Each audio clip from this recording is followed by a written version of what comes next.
Okay, let's talk through this problem. It's chapter, at least in the PDF textbook you sent me, chapter 30, problem 17. It looked like it was the equivalent of problem 20 you were working on. So, again, as usual, just talk big picture here.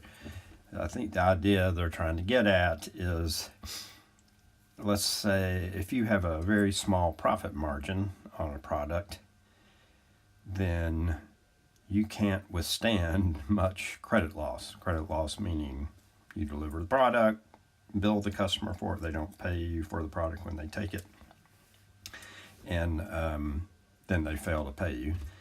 Now, it's one thing if you have a 50% margin on everything you sell and 10% of your customers don't pay you. Well, you can live with that. I mean, maybe you could improve it, but you've still got a viable business. But let's take a grocery store, for example, which grocery stores are notorious for having such a competitive market. They have very thin margins, sometimes 3 or 4%.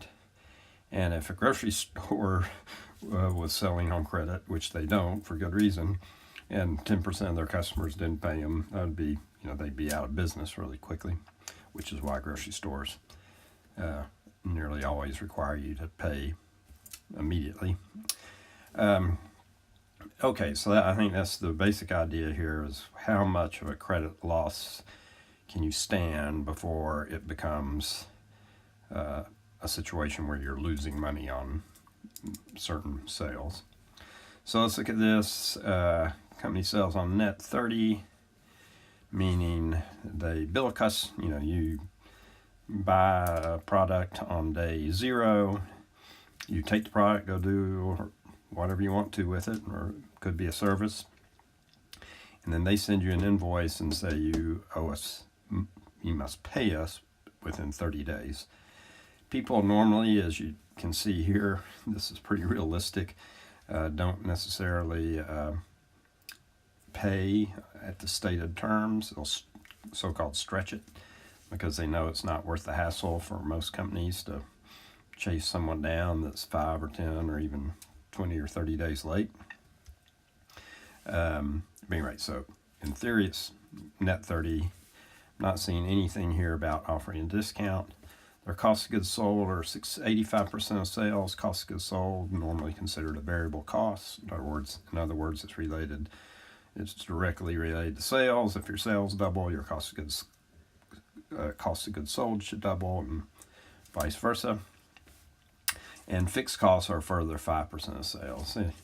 I think I mentioned this in our video. I don't like using the term fixed costs and also saying of sales, because of sales to me implies that cost is variable. But I think the point they're trying to get here is you've got a 10% profit margin. You've got 85% goes of cost of goods sold, and another 5% goes to fixed costs. So for every dollar you sell, you make 10 cents. So that's not a super thick profit margin. That's just one thing to sort of, oh, wow, that's not super thick. And here's their collection experience. And just glancing at this, what you can tell is for these certainly for these number 4 customers that default at a 20% rate, well, he's only got the company only has a 10% profit margin to begin with. So these customers are definitely losers. I mean, every dollar you sell to a number 4 customer, and just as a reminder, this is a measure of credit risk. 1 being the lowest risk of them not repaying you, and 4 being the highest risk. When they say classify, I think that means they classify them versus the credit risk, the probability that they will repay, that they'll pay the invoices. And so one thing that just sort of sticks out is these customers, you shouldn't be selling to them at all. Now, it doesn't say what percentage of overall sales these customers are. If they're only 1% of sales, And yeah, granted, they're losers in terms of every dollar sale to them is a loss. But if they're only 1% of total sales, well, maybe it's not worth going through a lot of effort to identify them ahead of time, to do credit checks, because that's, there's things you can do. When a customer signs up, you can do a credit check. You call their bank, and you run a credit report on them, or you hire someone to do all that. But that costs money and takes time. And customers think it's sort of a hassle. So a lot of companies don't do it unless they're selling very big ticket items. These category 3 customers also you really wouldn't want, because they're just sort of break even. Because 10% default and you got a 10% profit margin, so that eats up all your profit margin. It's not killing you, but it's, you don't want to make sales for nothing, for no return.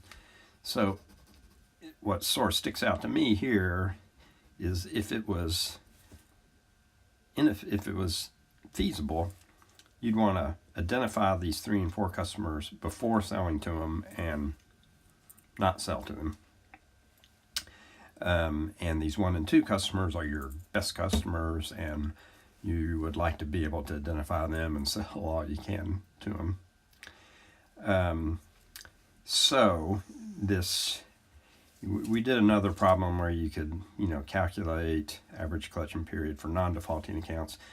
These number 4 customers, even the ones for non-defaulting. So that means 20% don't pay you and 80% do pay you, but they only pay you after 80 days. So you got 80 days over, we'll call it 360-day year. That's sort of a simplification. People, instead of using the actual days in a year, they use 30 times 12, and it just sort of rounds things out so it's easier. So, and times the 15% margin, 15% interest rate, sorry. That's 0.033 or 3.3%. So these customers are, even the ones that pay you, are less profitable than these.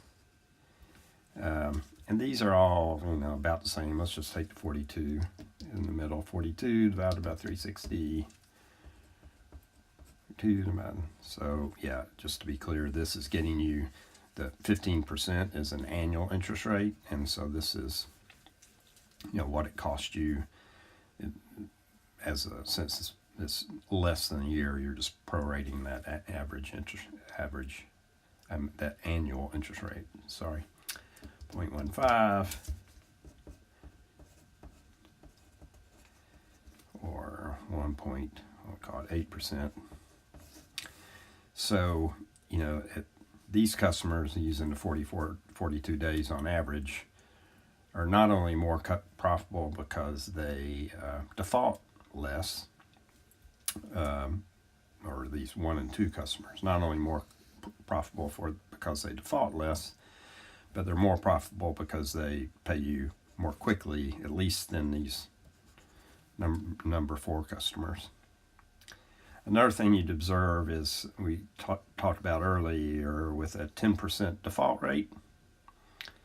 Again, it doesn't tell you what percentage of customers default, but even the customers that pay you, they're still profitable, but not by as much. So let's say 40 days. Let's look at just the category 3. 40 days divided by 360 times 0.15. It's going to be about the same. 40.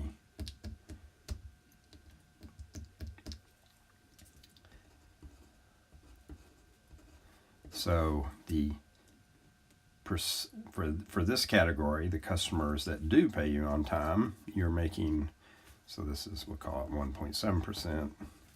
So you have a 10% margin minus 1.7. Should be able to do that in my head.